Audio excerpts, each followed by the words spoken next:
A man in a hazmat suit opened the quarantine gate and was instantly stunned by the apocalyptic sight before him.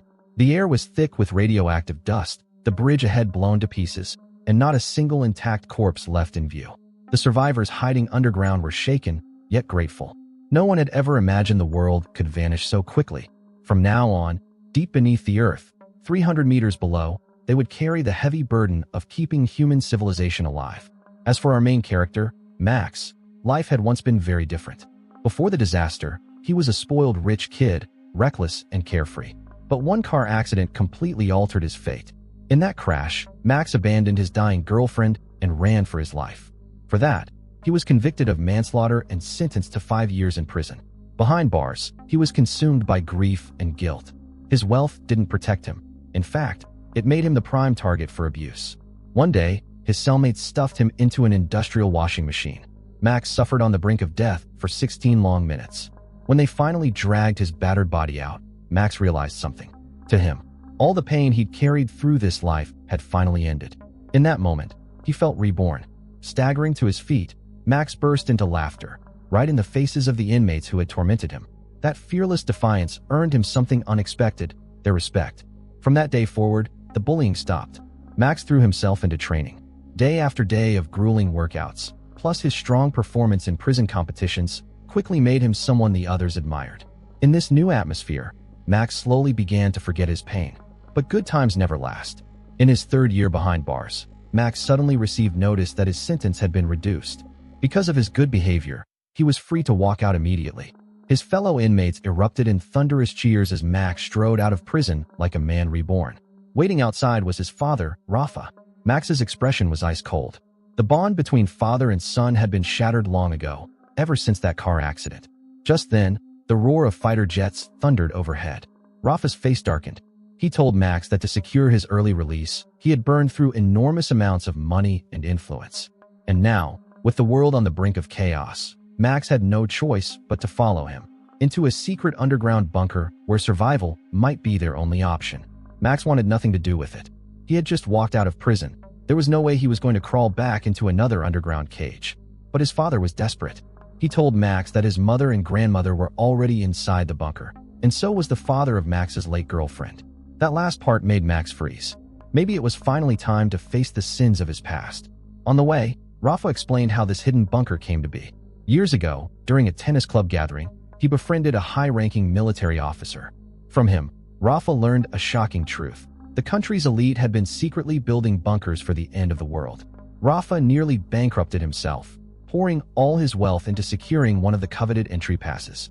And just that morning, he had received the call. The bunker's caretaker warned him that the global situation was spiraling out of control, and every resident needed to get underground immediately. As soon as father and son boarded the helicopter, a civil aviation lockdown order came through. The caretaker's warnings hadn't been paranoia. Things were collapsing fast. To keep the bunker's location secret, all passengers were ordered to put on blindfolds during the flight. Eventually, the helicopter descended onto a bridge in the middle of a vast lake. From there, staff led the 2 men to a hidden elevator entrance. The bunker was buried 300 meters underground, carved into a cave system that had formed 45 million years ago. Its design could withstand almost any nuclear strike. And beneath it lay a massive natural gas field, enough to support 45 families for the next 10 years. Before long, Max and his father reached the reception desk. Staff immediately collected their phones and devices, explaining it was to prevent any chance of location tracking. This bunker had taken 7 years to complete. The underground complex stretched over 20 kilometers in circumference, packed with state-of-the-art facilities. Even the clothing provided to residents was designed to constantly monitor radiation levels and air quality. And the so-called Yellow Team, led by the head caretaker, stood ready to serve and protect them at all times. Stepping into a lounge where the digital walls could mimic any outside scenery, Max finally reunited with his mother and grandmother. But Rafa wasn't celebrating.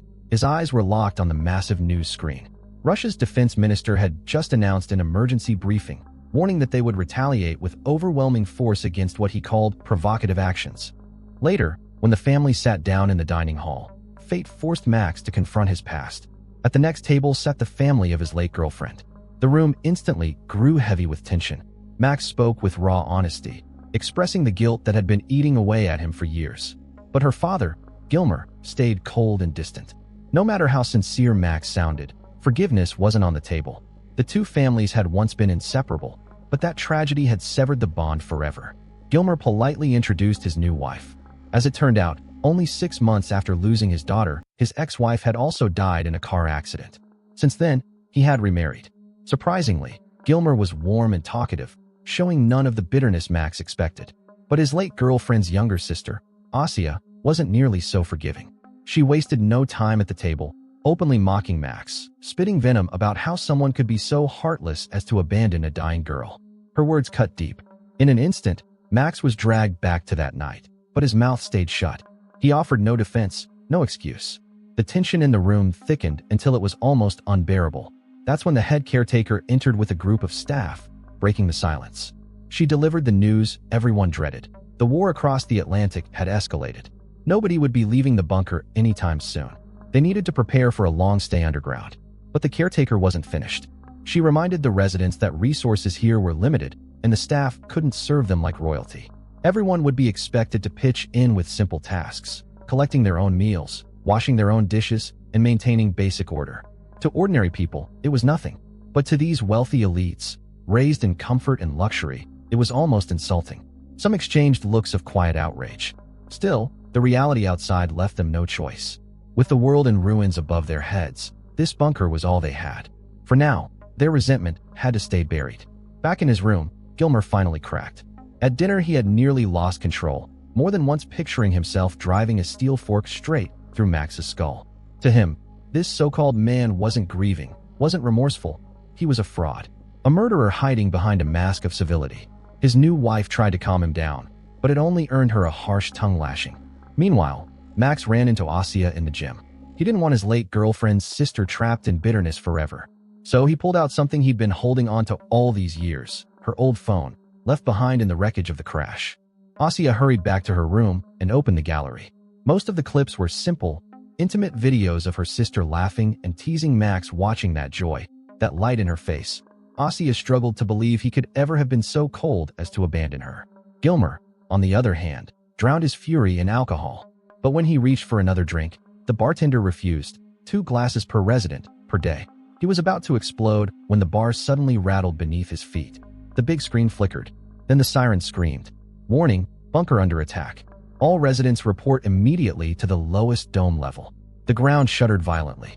Walls groaned. Lights swung, and panic ripped through the bunker. People screamed and stampeded in every direction.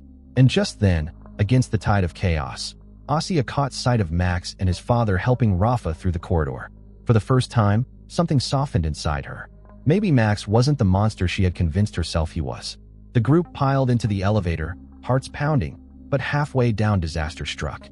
The lift suddenly lurched, snapping its cables and plummeting straight toward the depths. Everyone screamed in terror. At the very last second, the emergency brakes kicked in, jerking them to a violent stop. Shaken and pale, they stumbled out, following the flood of people into the dome's secure zone. On the giant screens, live news feeds showed chaos across the globe. The war had spiraled completely out of control. Most nations were now embroiled in the conflict. A heavy silence fell. Could it really be the beginning of World War III? The bunker's head caretaker stepped forward, her voice cutting through the dread. She delivered grim news. The Atlantic Alliance base to the south had just been struck by a nuclear weapon. The blast was close enough that the shock waves rattled the bunker itself. She urged everyone to stay calm, reminding them that, for now, this place remained the safest shelter on Earth. But almost as soon as the words left her lips, the screens flickered. One by one, they lit up with towering mushroom clouds blooming across the horizon. Then the signals began to fail, and the last image to come through was of the great bridge outside collapsing in flames, torn apart by the nuclear shockwave. A deafening boom shook the dome, and in an instant, the entire hall was swallowed in darkness. The caretaker, visibly shaken, muttered that she needed to head for the control center at once. Around her, the wealthy residents whispered in panic. They had bought their way into this fortress to escape nuclear war, yet the nightmare had arrived far sooner than anyone imagined. As despair set in, Rafa decided it was time to reveal the truth about the accident. He confessed that Max had never abandoned his girlfriend that night. The very first thing Max did was call him for help. Rafa rushed to the scene and, desperate to protect his son, forced him to run into the woods and hide. He wanted to shield Max from the fallout of driving drunk. But when the trial came, Rafa's conscience crumbled. He couldn't keep lying to protect his son, so he told the court the truth. Because of that, Max was sentenced to 5 years behind bars. The revelation stunned everyone.